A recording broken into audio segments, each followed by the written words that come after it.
말씀 함께 보시겠습니다. 오바다서 1장 10절로부터 14절까지 말씀입니다. 오바다서 1장 10절로부터 14절까지 말씀 한 절씩 교독하여 읽도록 하겠습니다. 내가 내 형제 야곱에게 행한 포악으로 말미암아 부끄러움을 당하고 영원히 멸절되리라.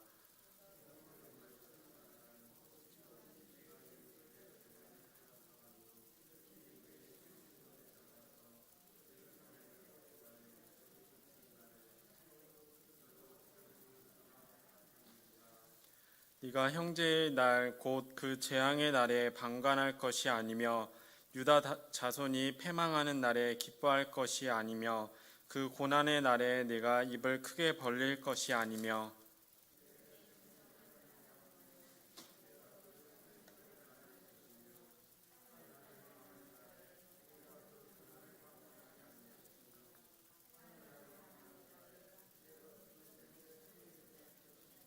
함께 읽겠습니다. 내 거리에 서서 그 도망하는 자를 막지 않을 것이며 고난의 날에 그 남은 자를 원수에게 넘기지 않을 것이니라. 아멘.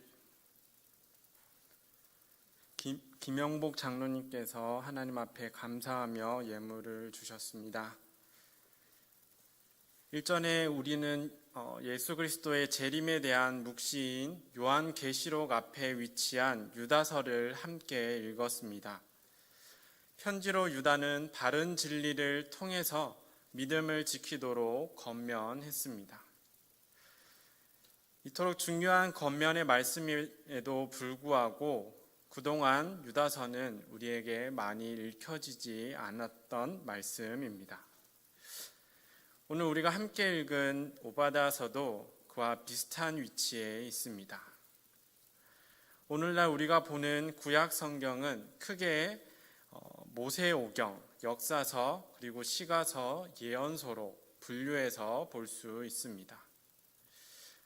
그 중에 예언서는 다시 분량에 따라서 대예언서와 소예언서로 분류됩니다. 성경 분류표를 보시게 되면 구약 성경의 끝에서부터 12개의 책들이 소예언서에 해당합니다. 오바다서는 그 중에 네 번째로 위치해 있고 또한 구약 성경에서 유일하게 한 장으로 구성된 책입니다. 이 짧은 책은 성경을 제법 읽은 사람들에게도 낯선 말씀입니다. 한 장이라는 짧은 오바다서의 말씀은 대부분 에돔에 대한 심판을 예언합니다. 그 내용 또한 자신들을 돕지 않았던 에돔에 대한 분노가 묻어 있는 것을 볼 수 있습니다. 이처럼 내용도 적고 주제도 모호해 보이는 말씀이 성경에 있는 이유는 무엇일까요? 오늘 함께 오바다서에 대해서 묵상할 수 있기를 소망합니다. 구약의 예언서들은 대개 예언자의 이름을 책의 제목으로 붙이고 있습니다. 우리에게 익숙한 예레미야서도 그리고 이사야서, 에스겔서 모두 예언자의 이름을 책의 이름으로 삼고 있습니다. 오바다서 역시 마찬가지입니다. 여호와의 종 혹은 여호와를 섬기는 자라는 뜻의 오바다라는 이름은 구약 성경에 약 11차례 등장한다고 합니다. 이들 대부분은 이스라엘이 남북왕국으로 분열되었던 시기에 등장했습니다. 왕조 시대에 등장했다는 것입니다. 하지만 대부분의 학자들은 그 중에 어떤 사람도 오늘 우리가 함께 읽은 예언서인 오바다서의 저자라고 보고 있지 않습니다. 왜냐하면 오바다가 이스라엘의 멸망과 그때 에돔 사람들이 이스라엘을 향해 지은 죄의 모습을 보았기 때문입니다. 따라서 오바다서를 지은 또 오바다 말씀을 예언한 선지자 오바다는 이스라엘의 멸망 이후에 하나님에 의해 선택된 사람이라고 보고 있습니다. 이런 오바다는 자신의 배경이나 또 자신이 처한 상황을 겉으로 드러내지 않습니다. 책의 서두에서 오바다의 묵시라는 짧은 구절을 통해서 선지자에 대한 설명을 마치고 있는 것을 보게 됩니다. 이로써 오바다는 자신보다는 하나님의 말씀을 더욱 강조하고 있는 것을 볼 수 있습니다. 하나님께서 주신 계시의 말씀에 우리로 더 집중하도록 인도하고 있는 것입니다. 그렇다면 오바다서의 예언의 대상이 되었던 또 다뤄지고 있는 나라인 에돔은 어떤 나라이고 또 어떤 족속일까요? 에돔의 조상을 찾아서 거슬러 올라가다 보면 창세기 36장에서 그 뿌리를 찾을 수 있습니다. 창세기 36장에는 에돔 족속의 족보가 다뤄지고 있습니다. 가장 처음으로 거슬러 올라가면 우리가 익히 알고 있는 야곱의 형 에서의 이름이 등장하는 것을 보게 됩니다. 곧 에서의 후손들이 에돔 족속을 이루었다는 것입니다. 이는 에돔이 이스라엘과 한 핏줄이요 한 형제라는 사실을 또한 우리에게 알려줍니다. 에돔은 이스라엘 남쪽에 사해 남쪽에 있는 세일 산지에서 거주했습니다. 창세기 33장을 보면 야곱이 에서와 다시 만나는 장면이 나옵니다. 그 짧은 만남 이후에 각자의 삶의 자리로 돌아가게 되는데 그때 에서가 향한 곳이 세일산이라고 나옵니다. 에서 이후로 그 자손들은 에돔이라는 거대한 족속이 될 때까지 그곳을 터전으로 삼아 민족의 번영을 이루어 왔습니다. 계속해서 에돔은 성경의 역사 곳곳에서 또한 이름을 나타냅니다. 출애굽 당시에 이스라엘이 가나안 땅을 향해 가는 중에 이 에돔 족속과 만나는 장면이 나옵니다. 광야길을 보다 빠르게 지나가기 위해서 에돔의 왕에게 그들의 영토를 지나갈 수 있도록 허락을 구하는 장면이 나옵니다. 하지만 이때에 이스라엘의 형제였던 에돔은 이스라엘이 아니라 가나안 원주민들의 편에 서서 이스라엘의 부탁을 거절하였습니다. 그 뒤로 사울 왕 때에 또다시 에돔의 이름이 등장하는 것을 볼 수 있습니다. 특별히 사울 왕의 부하 가운데 신하 가운데 도액이라는 사람이 에돔 출신의 사람이라고 소개됩니다. 이 도액이라는 사람은 믿음이 꽤나 출중했던 것 같습니다. 그는 하나님의 뜻을 구하기 위해서 성전에 오르기를 반복했던 사람입니다. 그런 그가 한날 성전에 올랐다가 보게 된 것이 다윗이었습니다. 사울을 피해 성전으로 도망쳤던 다윗을 도액이 발견했던 것입니다. 후에 그는 사울 왕에게 다윗의 위치를 밀고하였고 사울 왕은 다윗에게 호의를 베풀었던 제사장들을 죽이게 하였습니다. 그래서인지 이후에 다윗이 왕이 되었을 때 에돔을 굴복시키는 사건이 발생하기도 했습니다.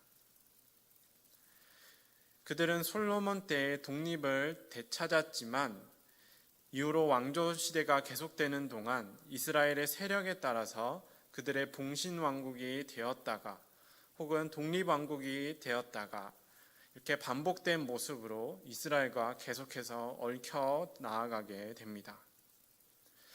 이처럼 에돔은 이스라엘과 한 핏줄이고 또 한 민족으로도 볼 수 있지만 호전적인 관계가 계속되어 왔다라는 것입니다. 오바다는 이렇듯 형제이자 원수된 에돔을 향해 하나님의 말씀을 선포합니다. 첫 번째 선포의 말씀은 에돔에 임할 심판의 말씀이었습니다. 보통 심판 예언은 심판의 이유, 그들의 죄를 먼저 밝히고 심판의 내용을 선포하지만 특이하게도 오바다는 심판의 내용을 먼저 밝힙니다. 먼저 하나님께서는 그들의 세상적인 권세를 박탈하겠노라 선포합니다. 하나님께서 문 나라들 가운데서 에돔을 작게 하고 멸시받게 하시며 교만으로 솟아오른 그들을 땅으로 끌어내리겠다라고 말씀하십니다. 이어서 그들의 모든 재산을 잃게 하겠다고 말씀하십니다. 오바다서 5절 말씀에는 먼저 두 가지 비유를 들고 있습니다. 하나는 강도에 대한 비유입니다. 강도는 남의 것을 찬탈하는 자들입니다. 하지만 이러한 강도들조차 한밤에 가정집에 침입하여서 자신들이 계획한 것, 또 가장 값져 보이는 것, 그리고 자신들이 옮길 수 있는 것만을 챙겨서 떠난다고 이야기합니다. 이어지는 비유는 포도원 서리꾼에 대한 비유입니다. 남의 포도밭에 들어가 포도를 훔치는 이들 역시 앞선 강도들처럼 챙길 수 있는 만큼의 포도를 챙겨서 떠나간다라고 이야기합니다. 세상의 도둑들도 정한 기준이 있어서 이를 충족시키면 그 자리를 떠난다는 것입니다. 이 두 가지 비유 후에 하나님께서는 에돔을 향해 묻습니다.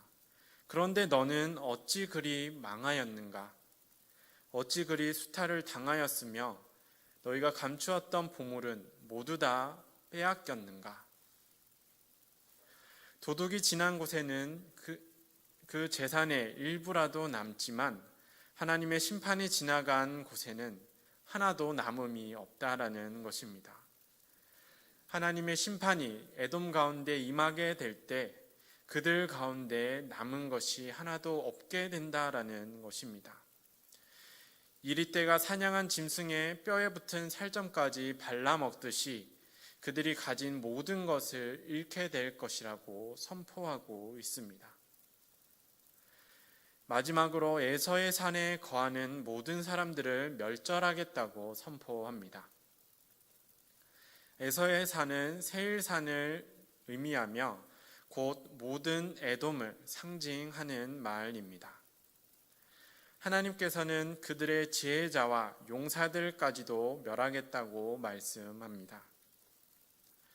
9절에서 언급하고 있는 드만이라는 지역의 이름은 혹은 다른 말씀에서는 대만이라고 불리는 지역이기도 합니다. 옛부터 이곳은 지혜자들이 많이 살았던 곳으로 알려져 있습니다. 세상적인 지혜와 지식이 많이 축적된 장소였다라는 것입니다.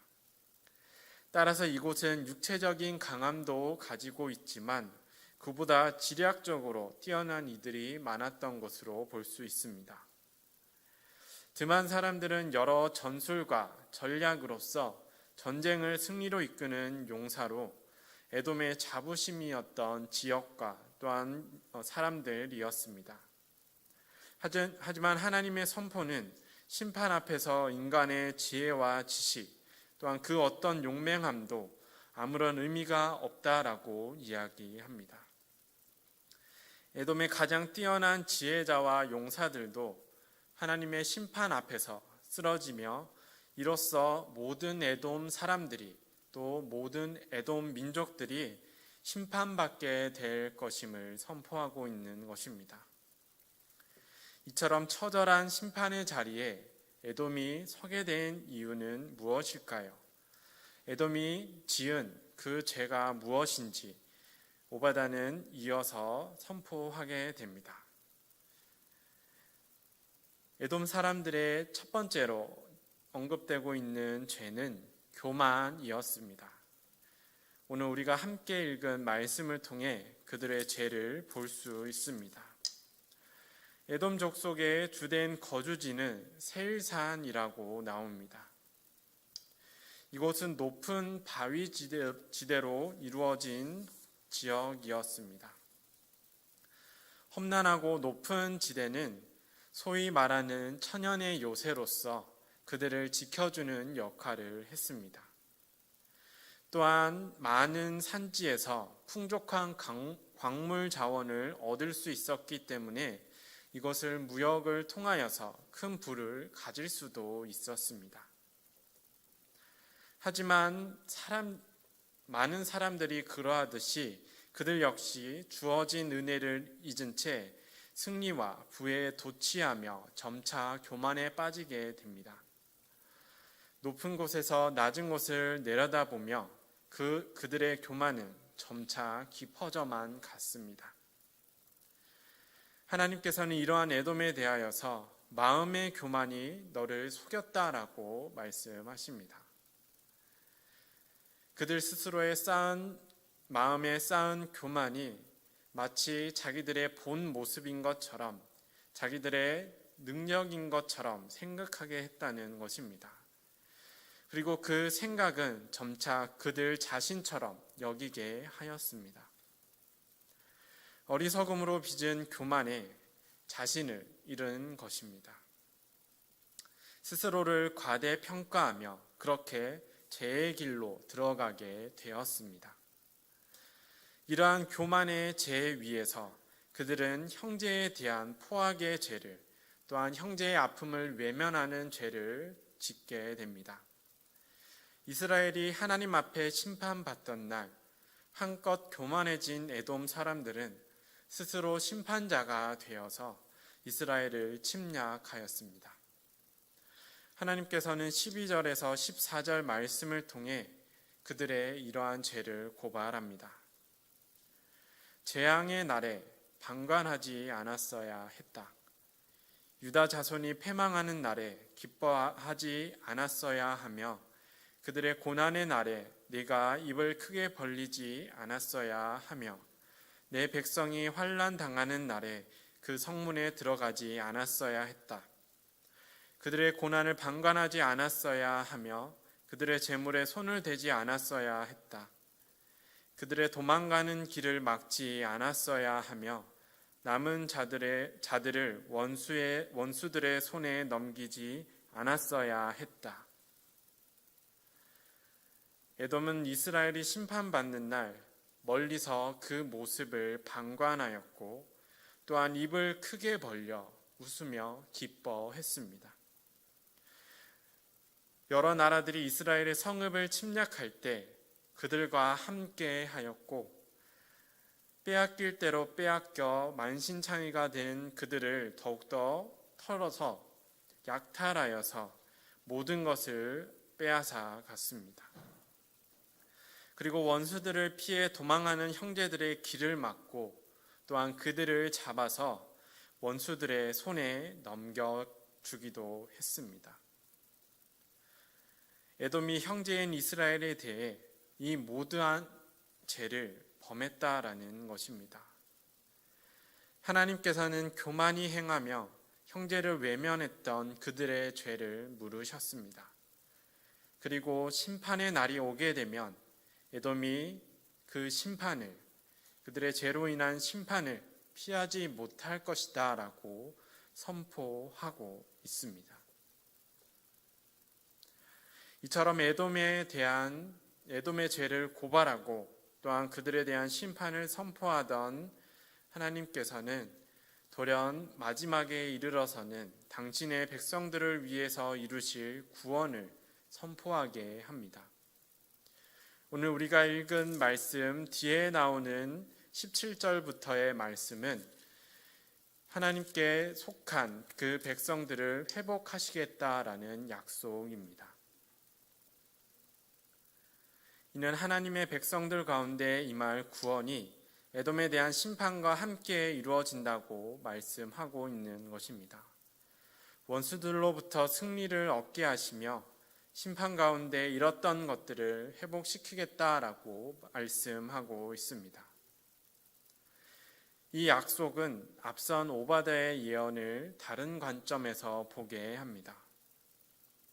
단순히 에돔의 죄에 대해서 고발하고 그들이 심판받을 것이다 라고 선포하고 있는 것이 아니다라는 것입니다. 이 모든 말씀의 청중이 에돔이 아니다라고 말하고 있는 것입니다. 오바댜서의 말씀은 이스라엘을 향해 그들을 위해 선포되고 있다는 것입니다. 이러한 관점에서 우리는 다시 오바댜서의 말씀의 의미를 살펴보아야 합니다. 먼저 오바댜서는 원수에 대한 심판, 하나님의 정의를 선포하고 있다는 것입니다. 하나님께서는 백성들의 원수를 용납하지 않으신다는 것입니다.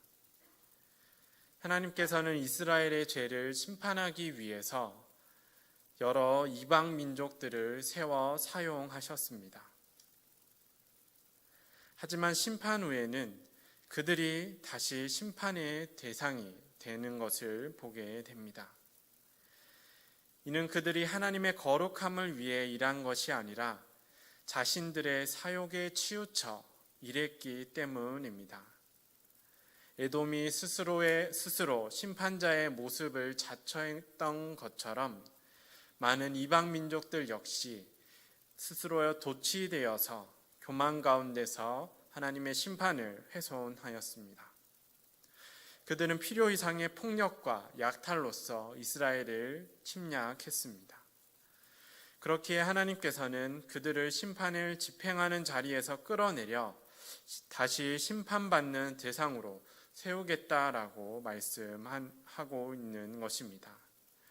그러한 관점에서 에돔 역시 심판의 자리로 세우겠다라고 말씀하고 있는 것입니다. 두 번째는 이스라엘, 곧 하나님의 백성들을 향한 격려로서 이 말씀을 전하셨다는 것입니다. 하나님께서는 원수들을 무너뜨리고 이스라엘을 다시 회복시킬 것이라고 말씀하십니다. 이스라엘이 불꽃이 되어 에돔을 불사르고 그들의 땅과 기업까지도 얻게 될 것이라고 말씀하십니다.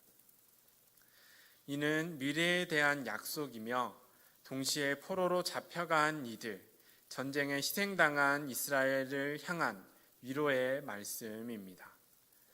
또한 그들이 지금의 힘든 상황 가운데서 믿음을 지킬 수 있도록 격려하는 말씀이기도 합니다. 심판의 참담함 속에서 어떤 이들은 너무나 큰 상실감에 빠져서 흔들리게 되었습니다. 또 어떤 이들은 여전히 심판의 의미를 깨닫지 못한 채 하나님을 향하여서 불평하고 있었습니다. 하나님께서는 그들이 낙심하여 무너지지 않도록 또한 무지함 속에서 주저앉아 멈추지 않도록 희망의 빛을 비춰주시고 또 그들이 나아갈 길을 비춰주시며 이 약속을 더하여 주신 것입니다. 마지막으로 세 번째는 이스라엘에 대한 교훈으로서 오바댜의 말씀을 선포케 하셨습니다. 에돔의 죄와 심판을 통해 이스라엘을 가르치고자 하신 것입니다. 앞서 본 것처럼 에돔의 큰 죄는 교만이었습니다. 또 한 가지 큰 죄는 형제를 외면한 것이었습니다. 그들은 주어진 것들을 스스로 이루었다고 착각하며 교만에 빠졌고 또한 이스라엘을 향한 하나님의 심판 가운데 등장한 많은 나라들처럼 자신들의 교만과 욕심을 채우기 위해 형제의 고통을 외면했습니다. 이방 민족들 틈에 섞여 포악하게 행했고 형제를 팔고 재산을 약탈하였습니다. 이것이 에돔의 죄가 되었던 것입니다. 동맹한 나라들에게 외면당하게 되었고 모아둔 재물을 모두 빼앗기고 안전을 자부하던 성읍이 무너지며 뛰어난 용사들이 멸절되는 심판을 받게 된 그들의 죄였습니다. 이같이 그들의 죄를 고발하고 또한 그들이 받을 심판을 이스라엘에게 전하게 하신 이유는 이스라엘 백성들로 하여금 에돔과 같은 죄를 짓지 말라라는 것을 가르치기 위해서입니다. 장차 에돔이 심판받게 되는 날 그들의 죽음을 비웃으며 피하는 이들을 잡아 판다면, 또 도망치는 에돔인들의 길을 막고 그들의 재물을 빼앗고 그들이 요청하는 도움을 외면한다면 이스라엘 또한 에돔과 같은 죄의 길에 서게 된다라는 것입니다. 세상의 이치처럼 원수를 원수로만 갚아서는 안 됩니다. 하나님께서는 앞선 신명기 23장 7절 말씀을 통해서도 이와 같은 교훈을 이스라엘을 향해 주십니다. 너는 에돔 사람을 미워하지 말라. 그는 내 형제임이니라. 비록 에돔이 잘못을 했을지라도 그들을 미워하지 말고 용서하며 나아가 그들에게 도움이 필요한 순간이 온다면 그들을 위하여서 그들이 행했던 것과는 반대로 그들을 품어주라라는 것입니다. 하나님께서는 오바다의 결론을 회복으로 끝맺으며 믿음의 백성들의 승리를 약속합니다. 그리고 그에 앞서 원수들의 교훈을 통해 하나님의 백성들이 가져야 할 믿음과 자세에 대하여서 가르치고 있습니다. 진정한 의미의 회복은 단순히 땅과 재물의 복구가 아니라 하나님을 향한 삶으로 돌아오는 것이기 때문입니다. 오늘 함께 나눈 말씀의 제목처럼 그러지 않았어야 했던 일들을, 그러한 죄의 모습들을 답습하지 않는 것이 회복된 하나님 나라의 백성들에게 참으로 필요한 모습입니다. 하나님께서 오바다를 세우고 또한 그의 입술을 통하여서 말씀을 선포하게 하신 것은 이스라엘 백성들이 회복된 하나님 나라의 백성으로서 참된 모습을 가질 수 있도록 가르치기 위함이었습니다. 오늘날 우리의 삶 속에서는 에돔과 같은 모습을 쉽게 발견할 수 있습니다. 나와 내가 속한 단체를 기준으로 금을 긋고 금 바깥에 선 이웃들의 아픔을 외면합니다. 자신의 유익을 위해 이웃들의 신음을 외면하고 때로는 그들의 희생마저 이용합니다. 이러한 모습들이 더 안타까운 것은 교회 가운데서도 나타나고 있기 때문입니다. 내적으로는 서로의 희생을 강요하고 또 서로의 믿음을 비교하고 다른 사람의 받은 은혜를 시기하고 질투합니다. 외적으로는 나 자신의 믿음 생활의 편의를 위해서 이웃들의 희생을 당연하게 여기고 있습니다. 또한 위로가 필요한 곳에 또한 그들의 아픔에 공감하지 못한 채 영적인 교만 속에서 말씀을 잣대 삼아 그들을 훈계하고 책망하고 있습니다. 오바다가 고발한 에돔처럼 주어진 은혜 안에서 교만해져서 형제를 돌보지 못하고 있다는 것입니다. 그러지 않았어야 하는 일들을 계속해서 답습하고 있다라는 것입니다. 오바다서의 예언은 에돔이 심판받는 것으로 성취되지 않습니다. 하나님의 백성들이 그와 같은 죄를 반복하지 않을 때, 죄의 굴레를 끊을 때에 그때야 비로소 성취되기 시작합니다. 우리 모두의 삶 가운데 오바다가 전했던 말씀의 참뜻이 온전히 성취되기를 소망합니다. 그때 하나님께서 회복시키시는 은혜가 우리 가운데 이루어지며 또한 우리를 통해 위로가 필요한 이웃들에게, 지난 날의 죄에 부끄러워 고개 숙인 이들에게 번져나가게 될 것입니다. 에돔의 죄를 끊고 참으로 회복받은 하나님의 백성으로 살아가는 청주제일교회와 우리 모든 성도님들이 되기를 주님의 이름으로 소망합니다. 함께 기도드리겠습니다. 사랑의 하나님, 우리에게 그러지 않았어야 했던 일들을 멈출 수 있는 용기와 결단을 주시옵소서. 특별히 교만함을 경계하게 하시며 고통 중에 있는 형제를 외면하지 않게 하옵소서. 다만 사랑함으로 하나님 앞에 겸손하며 다만 사랑함으로 이웃들을 품게 하옵소서. 죄와 사망에서 우리를 건지신 예수 그리스도의 이름으로 기도드립니다. 아멘.